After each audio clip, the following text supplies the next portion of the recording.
हाँ तो दोस्तों, बजाज फाइनेंस के Q2 के बिजनेस अपडेट आ चुके हैं, तो उसी के बारे में हम इस वीडियो में बात करेंगे और जानेंगे कि आपको बजाज फाइनेंस के अंदर इन्वेस्ट करना चाहिए या नहीं। चलिए शुरू करते हैं।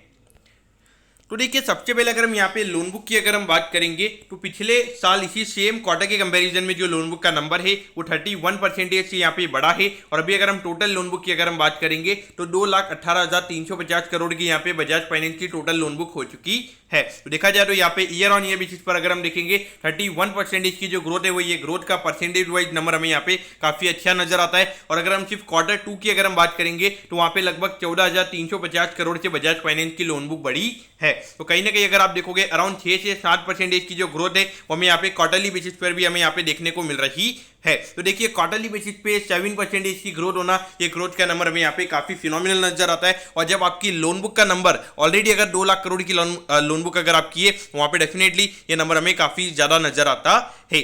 अगर हम कैपिटल एडिक्वेसी रेशियो की अगर हम बात करेंगे तो 25.1% पे हमें यहाँ पे कैपिटल एडिक्वेसी रेशियो नजर आता है। और जो कि आरबीआई का कंफर्ट लेवल है लगभग 15 से 20% का, तो उनके कंपैरिजन में देखा जाए तो यहाँ पे काफी अच्छे लेवल पे हमें यहाँ पे कैपिटल एडिक्वेसी रेशियो यहाँ पे कंपनी का नजर आता है। अब अगर हम डिपॉजिट की अगर हम बात करेंगे तो पिछले साल के कंपैरिजन में यहाँ पे अराउंड 37% से यहाँ पे टोटल डिपॉजिट की बुक यहाँ पे बैंक की बड़ी है और ये नंबर आया है 39,400 करोड़ पे। तो देखिए, आपको पता होना चाहिए कि यहाँ पे बजाज फाइनेंस में सेविंग डिपॉजिट वाले यहाँ पे डिपॉजिट नहीं होते, ये डिपॉजिट होते हैं फिक्स डिपॉजिट। तो वहाँ पर अगर आप देखोगे 1 साल 3 साल 5 साल के टेन्योर से वहाँ पे फिक्स डिपॉजिट लोग करवाते हैं। वहाँ पे डेफिनेटली देखा जाए तो एक long term point of view से यहाँ पे बैंक ये भी अच्छे खासा इसे लोन दे सकता है। और ऐसा नहीं है कि उन्हें कल ही इसकी मैच्योरिटी है, वहां पे डेफिनेटली देखा जाए तो एक अच्छी ग्रोथ हमें यहाँ पे डिपॉजिट बुक में भी देखने को मिली है। लेकिन आपको लगेगा कि यार फिक्स डिपॉजिट में तो जो कॉस्ट होती है वो यहाँ पे ज्यादा रहती है। लेकिन देखिए, जब यही कंपनी जब डिवेंचर के थ्रू पैसा वगैरह रेज करती है तो वहां पे इनको 8-9% तक के इंटरेस्ट देना पड़ते हैं। लेकिन यहाँ पर अगर आप देखोगे हार्डली 7.5 या 7% के लगभग हमें यहाँ पे एफडी के यहाँ पे रेट नजर आते हैं। तो पॉइंट ऑफ व्यू से डेफिनेटली अगर आप देखोगे आधे से 1% से यहाँ पे जो cost of boring Bajaj finance की वो हमें यहाँ पे कम होती हुई नजर आ रही है। अब अगर हम यहाँ पे कस्टमर फ्रेंचाइजी की अगर हम बात करेंगे यानी कि टोटल कस्टमर्स की अगर हम बात करेंगे तो ये नंबर पिछले साल के कंपैरिजन में 19% से बढ़ा है और ये नंबर आया है 62.9 मिलियन पे, यानी कि 6 करोड़ यहाँ पे टोटल कस्टमर्स यहाँ पे बजाज फाइनेंस के हो चुके हैं। और आपको पता होना चाहिए कि जो एग्जिस्टिंग कस्टमर्स है वहां से भी बजाज फाइनेंस को बिजनेस आता है और उसके अलावा 19% नया बिजनेस यहाँ पे क्रिएट हुआ है। डेफिनेटली देखा जाए लगातार नए नए यहाँ पे कस्टमर्स ऐड हो रहे हैं और एग्जिस्टिंग जो कस्टमर्स हैं वहां से भी उनको नया बिजनेस आता ही रहता है। डेफिनेटली देखा जाए तो यहाँ पे नंबर्स हमें यहाँ पे काफी अच्छे नजर आते हैं। तो यहाँ पे ऑल पैरामीटर्स पे देखा जाए तो बजाज फाइनेंस के जो नंबर्स आए हैं, मेरे ख्याल से मैं इसके 5/5 रेटिंग यहाँ पे इस नंबर्स को दूंगा।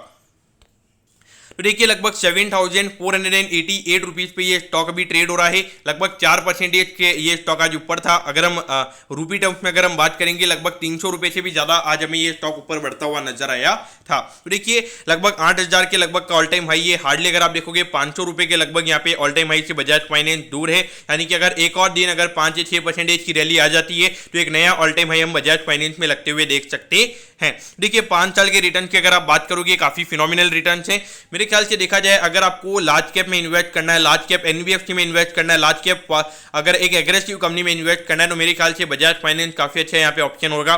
जहाँ पे अगर आप देखोगे मैनेजमेंट का ये मानना है कि आने वाले 3 साल में उनकी लोन बुक हमें डबल करने की उनकी कैपेसिटी वो कर रहे हैं। उन्हें लगता है कि आने वाले 3 साल में उनकी लोन बुक बढ़ जाएगी, यानी कि लगभग 4 से 5 लाख करोड़ की लोन बुक उन्हें ले जानी है यहाँ से। तो वहाँ पे डेफिनेटली अगर आप देखोगे अगर इतनी लोन बुक बढ़ेगी और वहाँ पे कॉस्ट ऑफ बोरिंग इनकी कम होती हुई नजर आ रही है, ये खुद की एफडी के थ्रू यहाँ पे जो ये डिपॉजिट रेज कर रहे हैं वहाँ पे डेफिनेटली देखा जाए यहाँ पे मुझे अभी भी लगता है कि अराउंड डबल डिजिट के जो रिटर्न है 20-25% सीएजीआर के रिटर्न वो यहाँ पे बजाज फाइनेंस में आने वाले 2 से 3 साल में आपको मिल सकते हैं।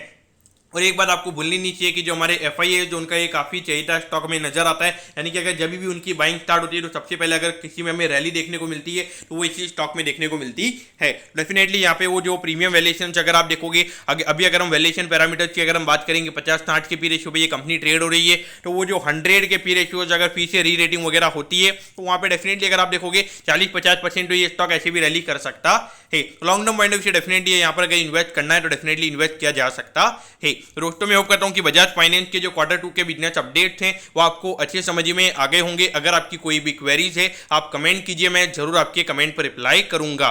ओके दोस्तों, thank you, have a nice day.